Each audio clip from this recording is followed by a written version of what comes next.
Buenas tardes nuevamente, el Señor les bendiga. ¿Cómo están ustedes, amada iglesia? ¿Cómo está el pueblo del Señor? En victoria. Bueno, estos últimos 10 días que hemos estado viviendo como país han sido unos días bastante fuertes, unos días de suspenso, unos días de incertidumbre, días que algunos de nosotros nos hemos hecho la pregunta: ¿qué pasa, Dios mío? Y quizás hemos preguntado a Dios: Dios, ¿dónde está tu justicia? ¿Alguien aquí se ha hecho esa pregunta? Bueno, hoy el Señor va a hablar a nuestras vidas por medio de las Escrituras, y para la gloria de Dios, me gusta cuando voy a ilustrar un título de un mensaje, tratar de usar un refrán popular. Y en esta ocasión quiero que ustedes me ayuden. Y cuando decimos del dicho al hecho hay mucho trecho. Ese es el título del mensaje. Del dicho al hecho hay mucho trecho. Y este es un refrán que, si lo revisamos y lo leemos nuevamente, del dicho al hecho hay mucho trecho. Ahora, cuando hablamos de este refrán, quiere decir que decimos y no hacemos, ¿cierto? Ahora, hay un punto que estamos en el dicho, pero no hemos llegado al hecho. Pero en ese transcurrir del dicho al hecho, estamos en el trecho. Ahora vamos a saber cuál es el trecho. El trecho es el pecado, porque entonces usted está en el dicho y no está en el hecho. ¿Cuántos están aquí en el hecho? Ay, papá. ¿Todos están en el dicho? ¿Están enredados? Fíjense, del dicho al hecho hay mucho trecho, ¿verdad? Pero ¿usted está en el dicho o está en el hecho? ¿Dónde usted está? En el hecho. Pero si está en el dicho, le falta mucho trecho. O sea, está en el pecado.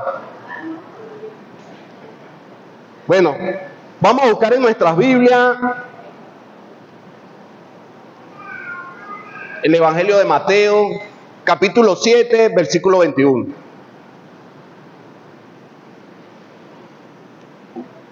Cuando lo tengan me dicen amén.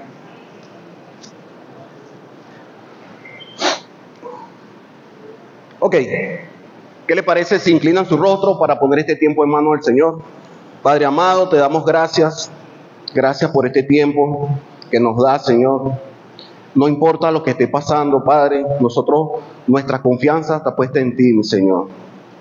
No importa lo que se vea, la nube espesa, nosotros vemos la luz al final del camino.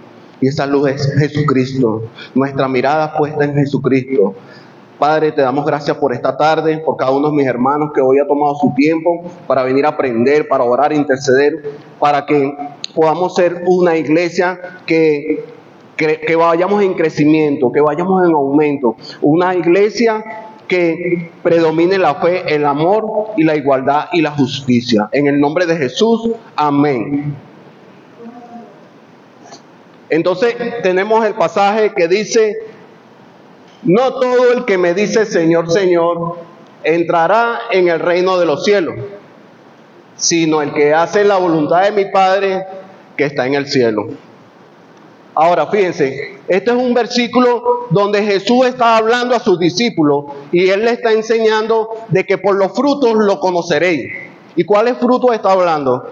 Está hablando de tu manera de comportarte como iglesia. Está hablando de tu manera de comportarte como hijo de Dios. Está hablando de qué estás haciendo.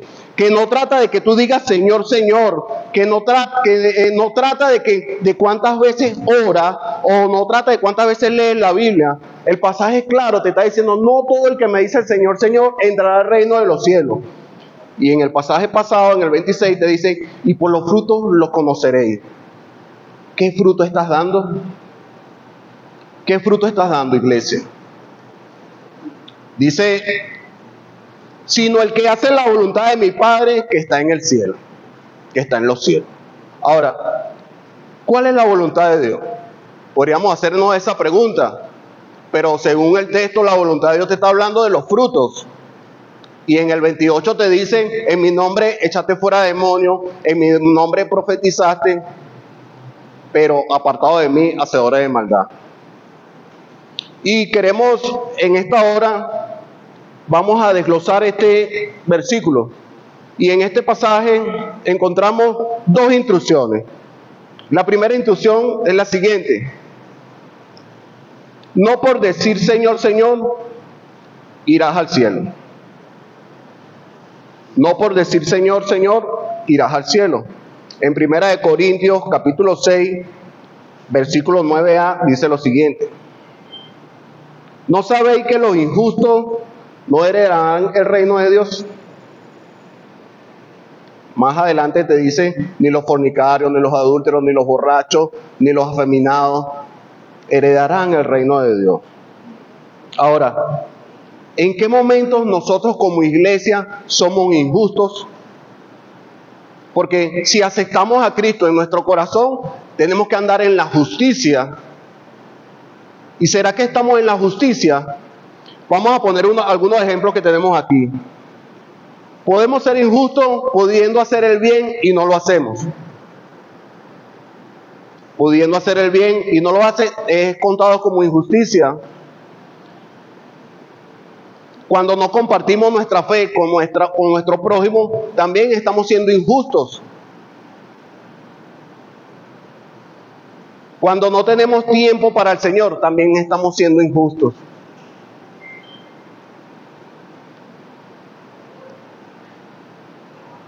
Y entonces, te repito, no por decir Señor, Señor, entrarás al reino de los cielos. No por decir Señor, Señor, entrarás al reino de los cielos. Y hablamos de la injusticia, de esa injusticia que viene del mundo, esa injusticia que no puede predominar en nuestras vidas, porque ya Cristo nos limpió por medio de su sangre. Ya nosotros tenemos que andar en la justicia, en la verdad, en el amor, que sea el fruto del Espíritu que predomine en tu vida, que todas tus acciones, que todo lo que hagas sea para adorar, para bendecir, para predicar a Jesucristo. El punto número 2, hacer la voluntad de Dios sí te llevará al cielo. ¿Cuántos quieren ir al cielo aquí? Uy, todos no levantaron la mano. ¿Será que algunos ya están en el cielo? ¿Cuántos quieren ir al cielo de los que están aquí? Yo levanto las dos. Hacer la voluntad sí te lleva al cielo. Amado, hay un punto importante nosotros como iglesia. Y es allí donde habla de la voluntad de Dios en este tiempo. Porque nosotros como iglesia no estamos viviendo lo que predicamos. No estamos viviendo lo que predicamos. La iglesia está haciendo mucho daño en la humanidad. Nosotros que a diario estamos, cada jueves, cada semana estamos saliendo a predicar, nos damos cuenta cómo las personas cada vez quieren escuchar menos de Dios. Y cuando nos acercamos, siempre es para comentarnos algo negativo de una persona, de algún cristiano. Nos dicen, bueno, yo tengo un vecino que es cristiano, pero siempre veo que maltrata a su esposa. Yo tengo un vecino que es cristiano y lo veo que entra con gaveras de cerveza a su casa. Yo tengo un vecino que es cristiano y es tramposo. Entonces, no quiere decir, amados, que cuando encontramos este tipo de casos nosotros vamos a menguar nuestra fe. Al contrario, eso es indicio que nosotros no tenemos que prestar atención a nuestra salvación y tenemos que prestar atención a lo que estamos haciendo y cómo estamos viviendo, qué testimonio estamos dando, qué legado, qué estamos modelando en nuestro empleo, en nuestra familia, en nuestros vecinos, aquí en la iglesia.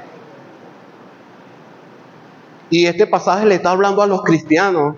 Y yo recuerdo que ese pasaje yo lo usaba para decirle a las personas, mira, no porque dices Dios vas a ir al cielo, ¿viste? Y recuerdo que a muchos familiares les llegué a decir, usando ese Mateo 7:21, pero cuando nosotros escudriñamos este pasaje, es profundo, amado. Y habla de que decimos y no hacemos, como el título del mensaje. Del dicho al hecho hay mucho trecho. Podemos decir que somos cristianos, pero estamos viviendo una vida cristiana. Estamos reaccionando como un cristiano en el momento de la aflicción, en el momento de la persecución, en el momento de que se nos presenta una situación difícil. ¿Qué decimos? ¿Gloria a Dios? Hoy es el día donde el Señor quiere que te lleves esto en tu mente. No por decir Señor, Señor, entrarás al reino de los cielos, sino el que hace la voluntad del Padre que está en los cielos. Ahora te pregunto, ¿cuál es la voluntad de Dios? ¿Alguien me puede decir cuál es la voluntad de Dios?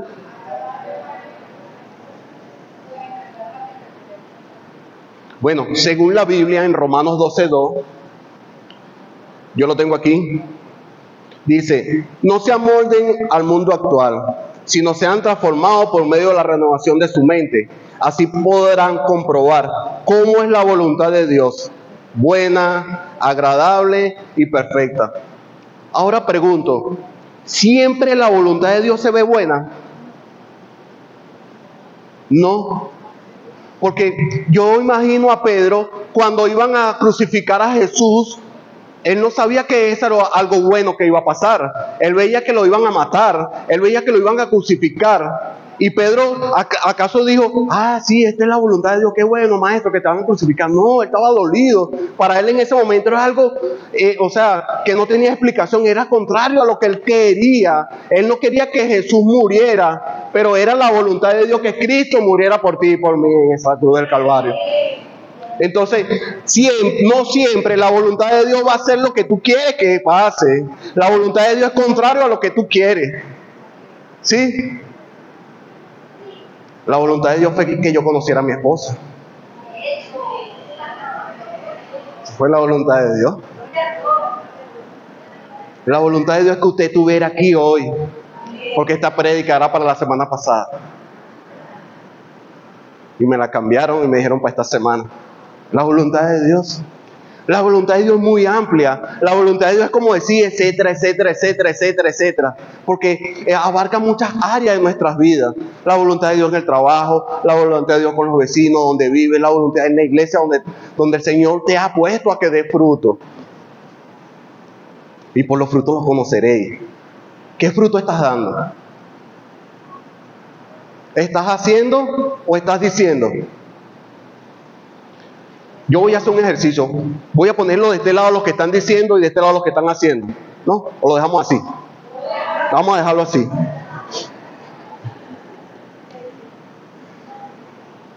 Entonces, cuando vemos la voluntad de Dios es algo muy amplio, pero vamos a poner unos ejemplos. La voluntad de Dios es que perdones a tu hermano, esa persona que te hizo daño, que tú dices que lo perdone Dios, pero yo no. O lo perdona, pero que él camine por allá y yo por aquí. ¿Sí? ¿No? La voluntad de Dios es que no critiques y juzgues a tu hermano.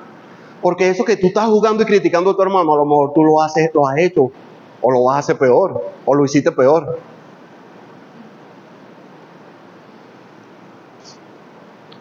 La voluntad de Dios es que prediques el Evangelio. Hay un llamado en Mateo 28 y ese es para toda la congregación. El evangelismo no solamente para los que tienen la camisa de evangelista. El evangelismo es para todos, es un llamado para todos. Para ti, iglesia. Predicar con tu testimonio. Predicar con un buenos días. Ahora te pregunto, ¿qué vas a hacer? ¿Qué vas a hacer? Toda la escritura está inspirada por Dios. Y todas las escrituras nos llevan a una sola cosa, a la obediencia. A la obediencia. Repite conmigo, obediencia. Obediencia. Eso es lo que anhela el Señor de ti hoy. Que cuando salgas de esa puerta ya no estés en el grupo de los que dicen, sino que estés en el grupo de los que hacen. Y que ya hayas pasado el trecho. ¿Sabes que del dicho al hecho hay mucho trecho? Pero no queremos estar en el trecho, queremos ya estar en el hecho, porque ya somos cristianos maduros, ya hemos conocido la gracia del Señor.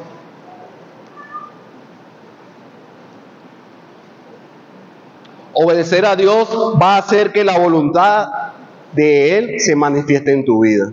Entonces, cuando hablamos de Romanos 12:2, dice que la voluntad de Dios es buena, agradable y perfecta.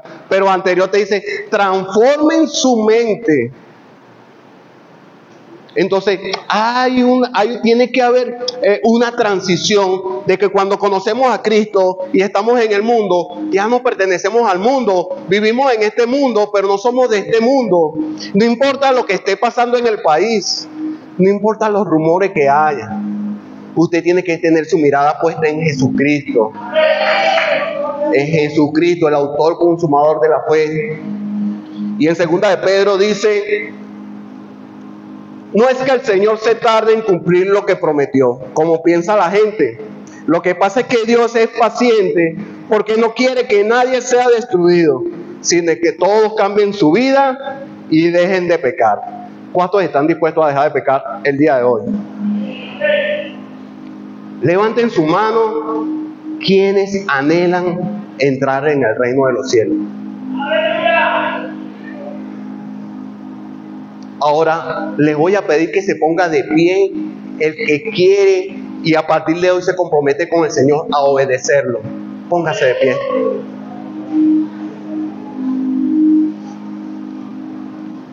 Aquí adelante van a estar los ministros, pastores y ancianos.